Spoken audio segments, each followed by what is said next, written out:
Hi అండి, ఎలా ఉన్నారు అందరూ? ఈరోజైతే ఎగ్ ఫ్రైడ్ రైస్ని ఎలాంటి సాసులు లేకుండా ఇంట్లోనే ఈజీగా చేసుకోవచ్చు. సేమ్ రెస్టారెంట్లో తిన్నట్టే ఉంటుంది.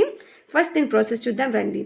ఫస్ట్ ఒక ప్యాన్లో ఆయిల్ తీసుకొని ఆయిల్ హీట్ అయిన తర్వాత అందులో కొంచెం జీలకర్ర, అలాగే ఆవాలు, 2 లవంగాలు ఆప్షనల్ మాత్రమే, అలాగే సన్నగా తరిగిన పచ్చిమిర్చి, కరివేపాకు, అలాగే సన్నగా తరిగిన ఉల్లిపాయలు 2 కూడా వేసుకొని అవన్నీ బాగా ఫ్రై చేయండి.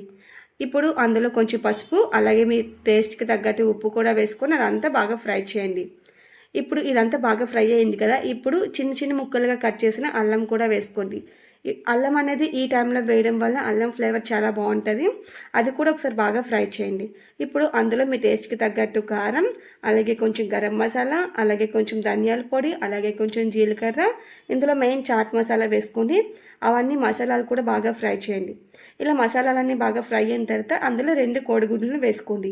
మీకు కావాలంటే 3, 4 కూడా వేసుకోవచ్చు, మీ ఇష్టం, మీ రైస్ తీసుకునే బట్టి.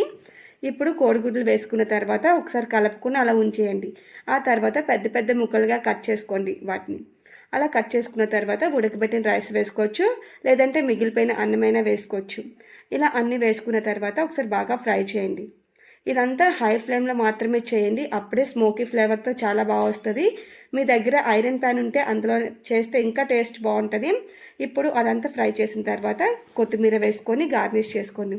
అంతేనండి, చాలా ఈజీగా చేసుకోవచ్చు. ఎలాంటి సాసులు వాడక్కర్లేదు, పిల్లలకు కూడా చాలా హెల్తీగా ఉంటుంది. ఇంట్లో ఇలా చేసుకున్నారంటే అందరూ తినేయచ్చు, ఇష్టంగా తింటారు. పిల్లలకి లంచ్ బాక్స్లో కూడా పెడితే చాలా టేస్టీగా ఉంటుంది. ఒకసారి ఇలా ట్రై చేసి ఎలా వచ్చిందో కామెంట్ చేయండి. అంతకన్నా మన ఛానల్ని ఎవరైనా ఫస్ట్ టైం చూస్తుంటే లైక్ చేయండి, అలాగే సబ్స్క్రైబ్ చేయండి. Bye friends, thank you for watching.